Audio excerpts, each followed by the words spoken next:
सांसद गेनीबेन છે અને આજે એ ટ્રેક્ટર ચલાવીને ગાંધીનગર સુધી જવાના છે। गेनीबेन આટલા હજારો ખેડૂતો ભેગા થયા છે। મુદ્દા આખા ગુજરાતને ખબર, 182 ધારાસભ્યને ખબર છે। કેમ કોઈ સાંભળતું નથી? કેમ આ મુદ્દા ઉપર ચર્ચા નથી થતી? આજે સમગ્ર રાજ્યના ખેડૂતો જ્યારે રોડ ઉપર આવ્યા છે ત્યારે ગાંધીનગર એમને સરકાર પાસે જે માગણીઓ છે એ મૂકવા માટે એમને મંજૂરી આપવી જોઈએ, ત્યાં સુધી પહોંચવા માટેની તક આપવી જોઈએ। પણ આ કિસાન વિરોધી જે સરકાર છે, ખેડૂત વિરોધી સરકાર, એ માત્ર ગાંધીનગરનું સચિવાલય એ ઉદ્યોગપતિઓ માટે અને એમના મળતિયાઓ માટે છે, આમ પ્રજા કે ખેડૂતો માટે નથી। એટલે ગેનીબેને હવે કમાન સંભાળી લીધી છે આંદોલનની। ગેનીબેન આંદોલનની કમાન સંભાળી લીધી છે, ક્યાં સુધી પહોંચાડશો? જ્યાં સુધી ખેડૂતોની માગણી પૂરી ન થાય ત્યાં સુધી આંદોલન ચાલુ રહેશે। Thank you.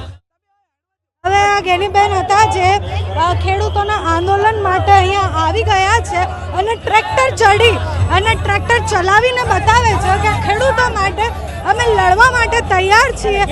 હજારોની સંખ્યામાં ખેડૂતો અહીંયા પહોંચી ગયા છે। આંદોલન હવે ગાંધીનગર સુધી પહોંચવાનું છે। ગેનીબેને કમાન હાથમાં લીધી છે। એકમાત્ર કોંગ્રેસના સાંસદ, કોંગ્રેસનું સમર્થન, હવે આંદોલન કઈ દિશા તરફ જાય છે એ જોવાનું રહ્યું। સાંસદ ગેનીબેન છે અને આજે એ ટ્રેક્ટર ચલાવીને ગાંધીનગર સુધી જવાના છે। ગેનીબેન આટલા હજારો ખેડૂતો ભેગા થયા છે। મુદ્દા આખા ગુજરાતને ખબર, 182 ધારાસભ્યને ખબર છે।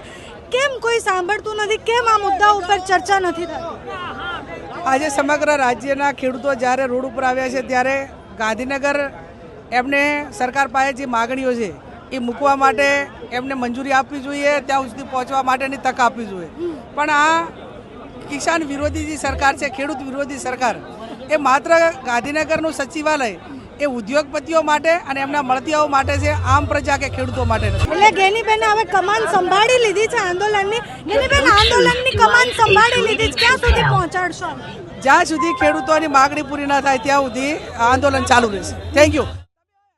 હવે આ ગેનીબેન હતા જે ખેડૂતોના આંદોલન માટે અહીંયા આવી ગયા છે અને ટ્રેક્ટર ચડી અને ટ્રેક્ટર ચલાવીને બતાવે છે કે ખેડૂતો માટે અમે લડવા માટે તૈયાર છીએ। હજારોની સંખ્યામાં ખેડૂતો અહીંયા પહોંચી ગયા છે। આંદોલન હવે ગાંધીનગર સુધી પહોંચવાનું છે।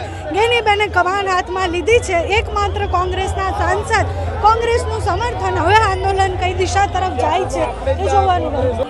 સાંસદ ગેનીબેન છે અને આજે એ ટ્રેક્ટર ચલાવીને ગાંધીનગર સુધી જવાના છે। ગેનીબેન આટલા હજારો ખેડૂતો ભેગા થયા છે। મુદ્દા આખા ગુજરાતને ખબર, 182 ધારાસભ્યને ખબર છે। કેમ કોઈ સાંભળતું નથી? કેમ આ મુદ્દા ઉપર ચર્ચા નથી થતી? આજે સમગ્ર રાજ્યના ખેડૂતો જ્યારે રોડ ઉપર આવ્યા છે ત્યારે ગાંધીનગર એમને સરકાર પાસે જે માગણીઓ છે એ મૂકવા માટે એમને મંજૂરી આપવી જોઈએ, ત્યાં સુધી પહોંચવા માટેની તક આપવી જોઈએ।